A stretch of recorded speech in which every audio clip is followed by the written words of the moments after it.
I am presenting on the most offensive class I've had in college so far, the Bradley Red Team.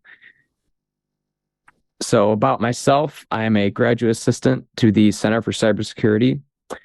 So, right now I'm pursuing my MBA, but I got my bachelor's in MIS cybersecurity this past spring, and I'm on the cybersecurity club. And part of my duties for the center are to assist with the class, Advanced Ethical Hacking, as it's formerly known, and develop and maintain the infrastructure as well as maintain a guidebook as a resource to help maintain that infrastructure after I leave. And then I'm also a two-time participant on the Red Team as a undergraduate and then helping out my capacity as a graduate assistant. And Dr. Young, I am crediting him here with helping me out with this presentation, and he's also the creator and instructor for the Bradley Red Team course. So he's the director for the Center for Cybersecurity and professor of information systems. And his research area focuses on privacy, security, and anonymity of those systems. So digging into what the Advanced Ethical Hacking course is, it was first offered in 2017 and has progressed to where it is now. The students, primarily undergraduate students in junior or senior standing, conduct a security assessment for a local business client. Bradley is located in Peoria, Illinois, at the very heart. We're a mid-sized university. It gives them an opportunity to apply knowledge from other courses in networking security. And it also allows for the students have specific tasks that are assigned to them within small teams. And we'll get into how that's broken out because of the class size we have. And each team is also responsible for the planning, execution, and reporting of their assigned tasks, as well as reporting at the very end of the engagement. And so we break the class out into 3 steps. Primarily, in step 1, we spend some time to get to know the client and to identify if they're a proper fit for us. So we give them a questionnaire. We work out a preliminary scope of the engagement. We also make sure, in addition to seeing if they're a good fit for us, if we also reiterate, not to have any sort of retaliation either against the testers or any employees, because it's a learning opportunity that goes both ways for the students and for the current employees. We also inform them that ahead of time that if there are any suspicious activities that they discover, is to not wait to report on it, but to tell us right away so we can verify if that was part of a task we did or if it wasn't. In step 2, we assess the overall, as students, we go in and we assess the overall security posture from the digital side to the physical side. We use tactics like social engineering, as well as some sort of any sort of other digital techniques, penetration testing techniques to go after them in their system. In step 3, we go into reporting, where we compile a report for them and give them any sort of detailed findings and actionable items for them to remediate. So that is a very critical step that we also take very seriously in order to give them something to remediate. Some course objectives for this are to get real-world experience in planning and executing a security assessment for the students. We'll also be developing any sort of technical skills related to either OSINT or vulnerability exploitation, learning how those things work. We'll be also increasing cybersecurity awareness, not only in the community and for these businesses, but just around the university and amongst ourselves as we learn about how this process is working. And then we also learn how to mitigate these vulnerabilities when we provide recommendations. And looking at some other skills like communication and teamwork skills are also very important to having an effective red team. And it's where we've also ran into some challenges as our class progresses. So those are all very important objectives for the Bradley Red Team. Also to preface the rest of the talk, just to kind of disclaimer, we're not a professional team, so try not to go on us too hard. We are primarily MIS majors in the College of Business, but we also have some people that are maybe taking a theater minor. So we had one person that was really good at social engineering and can just lie right through his teeth. And we had others that were either from the computer science department or electrical engineering that were able to give us a bit of a technical edge on some on one engagement. It's also 100% student run, with the with the exception that we do have plans and we have limits in what we're able to do, and every task is reviewed. So it's not a complete free for all. There's some limits and a review process and what we do. It's also university supported, so we're thankful that they support what we're doing and can set up the infrastructure for us. And then also our clients are small. We wouldn't go after a big client that already has an internal red team per se. It's free after all. So with that being said, I also, can distinguish between what a professional red team is and what we do at the Bradley Red Team. Professional red teams, they cost money, and we're offering this free as sort of a learning opportunity for us at this moment. Two, professional red teams are more comprehensive. We're more open-ended and flexible in what we can do in terms of how we operate and what skills we have. Number three, when it comes to experience, obviously professional red teams are more experienced. They know exactly what to do when they see something. We'll probably have to learn it on the fly. But that then leads into the time frame. So professional red teams are very short term, couple of weeks, maybe a month. When we go to our clients, we're really taking an entire semester out of the year to go to this. So 3 months, we can go low and slow with our attacks, plan them out. Maybe they catch us early on, but we can let that subside over a week or two, and then they hopefully might forget about us. So that's definitely been an advantage to helping us, as novices and as we learn. It's also a lot more free form and dynamic in the ways we can approach things in different areas we can attack. So professional red team might be structured. They might even be told to go to a specific area or perform, specific rules. In general, since we're 100% student led, they basically indicate where we should go. So that's a couple of differences. Here's a couple of pictures of the previous Bradley Red teams we've had. So what we do is we take a picture before and after, and in our final client presentation, we actually go, here's a picture of us out front of our building, and then we skip to a picture, here's us inside of your building, and I'm sure they get a kick out of it. But this also kind of shows how the program's grown in popularity, as we're starting to get to kind of our classroom capacity, if you could say. So there's all of us incognito. So jumping into the phases of the assessment, we have a lot of pre-work that also needs to go into making this be successful. So we have students, they have a white hat agreement, which you can kind of see an example of on the side, so that they agree not to use these materials they're the tools and tactics they learn for malicious purposes. We sign a non-disclosure agreement with the client, all in person as well. So that we can keep their information confidential in case we gain access to any, as well as their security controls. We also have to learn this muscle memory of referring to the client as the client, which is a very new thing for the students. So when I say the client, it's either one or the two engagements that I went on.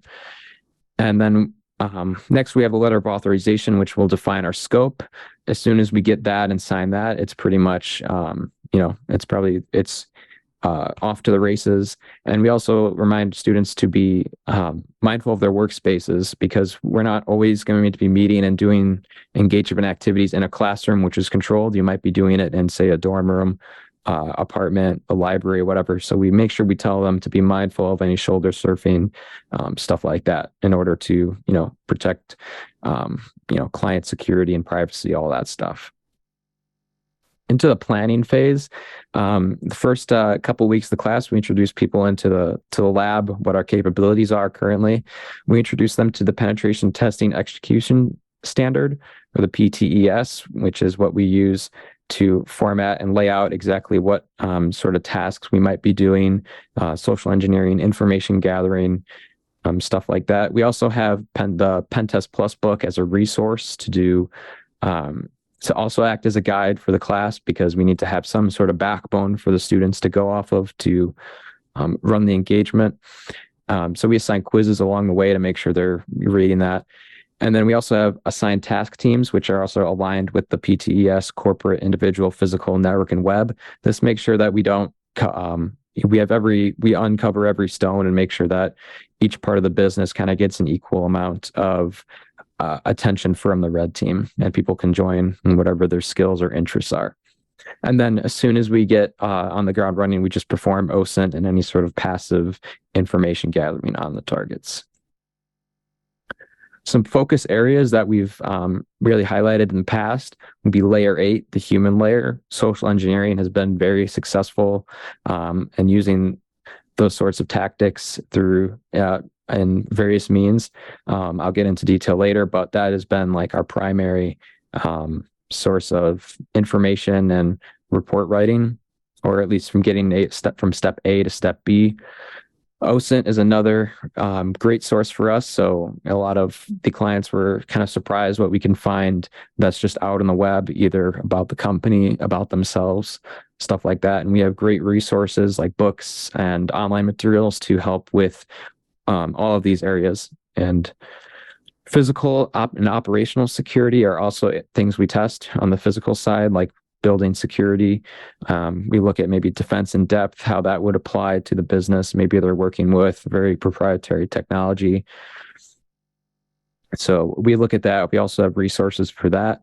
We also look at company policy. Maybe this will be coming indirectly through what we see them, from the outside, or maybe they'll provide it to us. And we also look at their web application and IT infrastructure, and we will assess that as well to the best we can. So we try to cover everything that we can within the standard and a normal approach. Also in the assessment phase, when we move into this, we have we do a lot of passive information gathering first, low risk stuff, to make sure any sort of attacks we do later on are very fine tuned and have been thought through very carefully. The task teams should then share information through reports. So the class time is pretty much always just sharing information between people. It's never really group work time. It's here's the findings we have, and then we'll bounce ideas off of each other and come up with things to do, and then report on that next time. The collaboration across teams to create active tasks. So this kind of goes into what the task proposals are, where we'd submit every detail that we're going to be doing in a task, from the wording of a message, how we'd respond to questions in a phone call, and then we'd also put in those proposals the results. So this would be anything from phishing emails, site visits, or other activities where you engage with the client. And those task proposals are then reviewed to make sure that they're appropriate and to be scheduled at a good time in the period. And then lastly, we'll report and revise the tasks as needed. Maybe they'll get rescheduled or removed if they're not necessary anymore. When we come into executing tasks, leveraging intelligence for opportune time and targets to exploit is really critical. So taking everything we get from passive information gathering, OSINT, using any sort of information they put out in job postings, their website, any sort of interactions with them through like a career fair, or Google Dorking is another good resource. Another good resource we have to use that in order to take advantage of this during our extended time period to make sure everything is thought through. We also try to gain access to any sort of employee accounts and lay low, just kind of like a true advanced persistent threat, to gather more information and then act on that. And then we'll also, if we have internet resources in scope, we'll be assessing, how the authentication works, if there's any sort of file upload, injection types, cross-site scripting, anything sort of that we've got some experience in. And then we also may have be in sort of a black box or gray box testing stage. So the past experience, the second time I was, our second client had actually gave us a test environment to go after instead of their production. So, and we also were given some gray box testing credentials after we completed each phase. But we're even careful then to not, remind them that we're actually still doing the engagement because we want to stay low. Next, when it comes to executing tasks, we do a lot of social engineering. Like I said before, it's been our highlight. We use everything, in the influence tactics from authority, scarcity to social proof, like I'll get into in our findings. We'll execute risky tasks late game. So when it comes to like sort of Hail Mary attempts where we kind of go all out, we'll be supporting our on-site red teams with like coverage outside the building.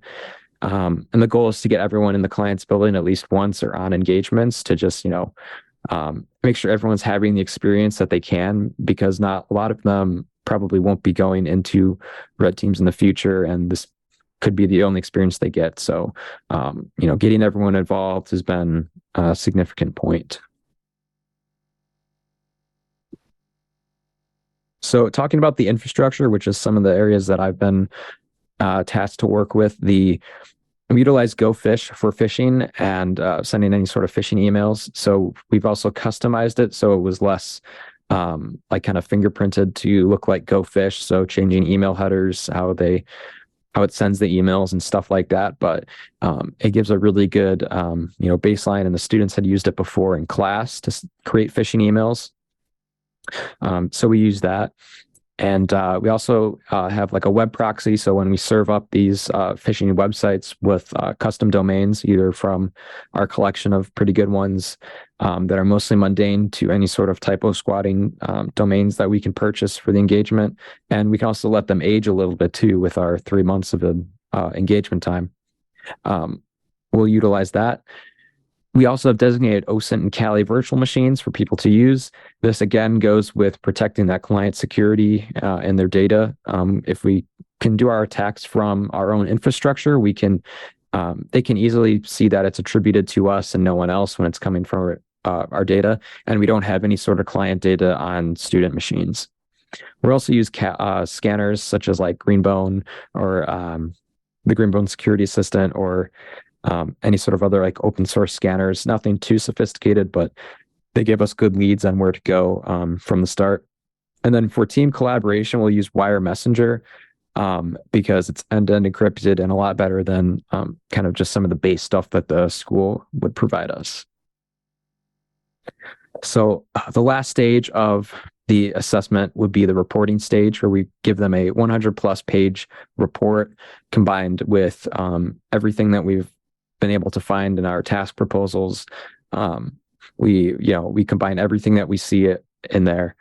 We have we create a remediation table kind of with vulnerability ratings for them to assign to people for each one, no matter the rating, for them to check off that they've remediated that issue.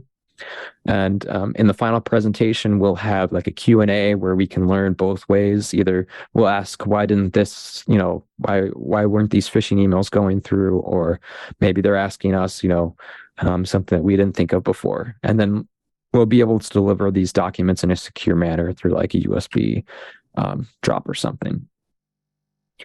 So some findings that we've seen throughout the years, we've seen workers really susceptible to social engineering. So we've posed as gas workers, ISPs, student tours, which I know sounds cheap, but it works. And we were actually posing as students from a different college entirely. So that's been very useful.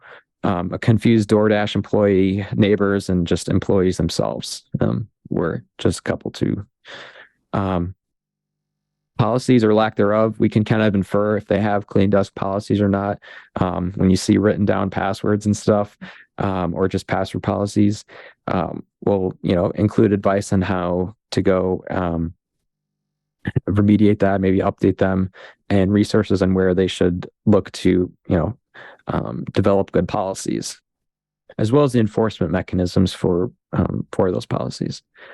Some findings on the physical side, we see building security also in our assessment. So the under the door tool works great. It's worked in, I think, every engagement so far. We've also seen like propped open doors, inoperable security systems, security cameras that just weren't monitored but were on. So those things were definitely out there for our small clients, and we were able to give them steps on how to fix those.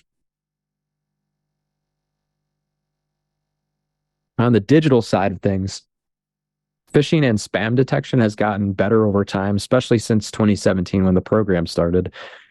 So we've had to adjust how we send our mail. And so we might be doing more things with canary tokens and through maybe like sending them, prospective like employees or something. where they would click on URLs, open documents and stuff.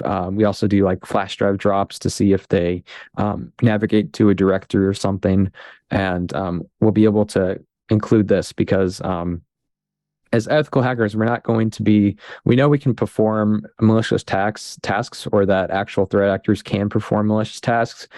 What we're basically trying to prove is that this is mostly purely proof of concept, so that when we say that your employees are clicking these links, that they could be malicious, they could be doing X, Y, or Z, and we'll detail that in our report what exactly they could be happening. Legacy technology is also one we see, especially in like the manufacturing space. So we make sure, at the very least, don't have this stuff connected to the network and create a plan that, will end up replacing that legacy technology. And we reiterate again to disclose any sort of attack they find so that they can inform us and we can tell them yes or no, that was it. We had one instance where we found some mail that looked like it wasn't from us, but it was a phishing attempt. And so that was one instance where we had to inform the client that, yeah, this wasn't us. Can you check on this? Make sure no one actually took action on this sort of like fake invoice and stuff. Some other notable findings I've seen in the digital realm: OSINT unlocks some sophisticated attacks. So when you leverage personal information and company information like previous password leaks, data breaches, you can tailor your attacks to be more effective, especially with this time element. It really helps us. On endpoints, we've been seeing a lot of poor security. Kind of goes along with the legacy technology. These smaller operations might not have a dedicated IT team, or they're outsourcing it to a local MSP in the area, which we have a couple and we know of and may impersonate. We also, one engagement we ran into had just a terminal unlocked with, full root privileges, no passwords that, they were using to test devices on. I've also seen in both of my engagements, oddly, just shared passkey Wi-Fi for their company. And then on another engagement this past one, we saw you can do like privilege escalation and poor identity access management in their web application.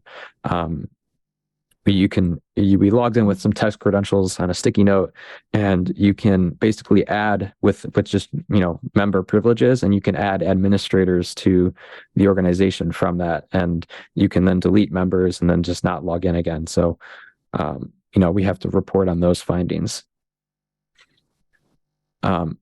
So the Bradley Red Team's best successes: we are currently undefeated in gaining physical access to all of our clients. And when you have physical, completely unsupervised access to devices or rooms, we kind of consider this a full compromise, because you can plant devices, modify devices, take information. And in all these cases, we got in and we got out without being spotted. Until we basically told them in the final presentation. So the two anecdotes I can share real quick is the 5-hour stakeout on my first engagement. We were planning to go and we send in an individual to social engineer the cleaning crew. So we set up around the client. We have people hike in through a forest. They come around the back, and they're covering both sides of the business. And I'm across the street, like on the railroad tracks with Dr. Young. And we've got all eyes in the building. It's Sunday evening, except they're doing production runs in like the factory in the rear. And so we send one of our individuals in. She was already familiar because she already did a social engineering exercise there earlier. And this is like our Hail Mary attempt to get everybody in. So most people on the engagement were there in the area, ready to go. We send her into the front door to the custodial staff, and she knocks and basically says, "I left my ID here." She's got her MacBook, and he lets her in, no problem. And she goes down, sits down, and we're on the phone with her the whole time, telling her, what to do, be calm, pretend to work like you know what you're doing there. We just have to wait this out and wait for everybody to leave. And so the custodian leaves. He even turns off the lights on her, which we thought was weird. So he completely forgot. And then we say, okay, well, now we just have to wait for everybody else in the office to leave. And so we send her into the bathroom to just kind of hang out and wait, as long as it takes.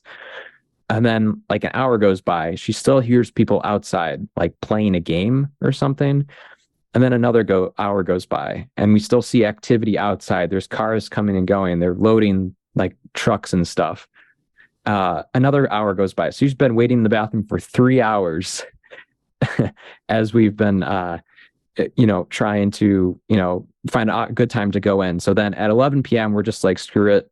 Let's just let people in the front office. It's quiet now. There's no one there. Everyone seems to be in the back. And so, we let one person in, no alarm. Everybody comes in just fine. It's great. We take a picture. We go through the desks. We drop some USBs, put on like stickers under keyboards on monitors and stuff to show that we were there. Use the under door tool, got into the HR director's office, CEO, CFO's office, which just unlocked so we can go in there and look at all that stuff. So it was a total social engineering success. And people actually saw us inside, or actually saw two people and just kind of smiled. So they didn't have a clue what we were doing. And then my second time, I can, similar, we had reconnaissance teams outside, and we were actually just going in for a dry run to just test the doors to make sure, okay, are the doors locked of this place? And they all were. And we sent in this team, and you can see them pictured on the right, using the under door tool on the front door inside the building. We sent them in, and they were working on, they were testing the doors, and they were going around the last side of the building around the front. When someone comes out the front door, a different tenant in the building comes out to take the garbage out, and they prop it open. And us and the reconnaissance team are like, the door's propped open, go now. And so they casually walk in their hard hats and vests, walk to the front door, upstairs to the client. And then it was like 6 p.m. on a Friday, so no one was up there. And the person taking out the garbage, we think, looked back and saw us going in with the hard hats, but with that, social engineering and false authority, we were, they didn't take any action on it. And so we used an underdoor tool on their front door, which also you can take the hinges out. But we did that, got in, alarm, no problem. Also, when they went to the floor, they just put a piece of tape on the, Ring doorbell camera that they were using for security, and went in and had full reign of the office. And in both sides, we were there for about 30 minutes. So we could have planted devices, taken materials, and we were in and out. Nobody knew. And it was a really great experience. So some of the top recommendations we've been giving to our clients was training, especially on the social engineering phishing side. So not only able to identify this, but also having reporting mechanisms and processes on what to do when you see these types of incidents, because they usually don't. Remediating vulnerabilities. Again, we give them that list of things that they need to do that we found. We also have them, update policies and enforcement mechanisms, as I mentioned before, and have them conduct access reviews to ensure that, okay, if someone like this does get compromised, what access do they have? If this test account gets compromised, what does it mean that you can add an admin from? We've also had some growing pains with our system. So, our team size, activity, coordination.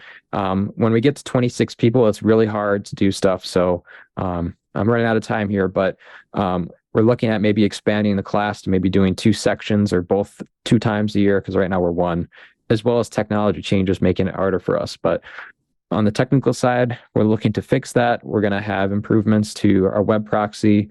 We might get on to like the VoIP and SMS side of things to do attacks that way, as well as improve our mail server, have some new collaboration software so we can collaborate more in more of a secure manner, as well as just improve the VDI experience. And so that's all I had to share about my red team experience, what we're doing here at Bradley. If you'd like to learn more about what we do, you go to bradley.edu/cybersecurity, learn about the center, learn about our new cybersecurity major. Thanks for watching. Achieve your next level of skills with training courses at antisyphontraining.com.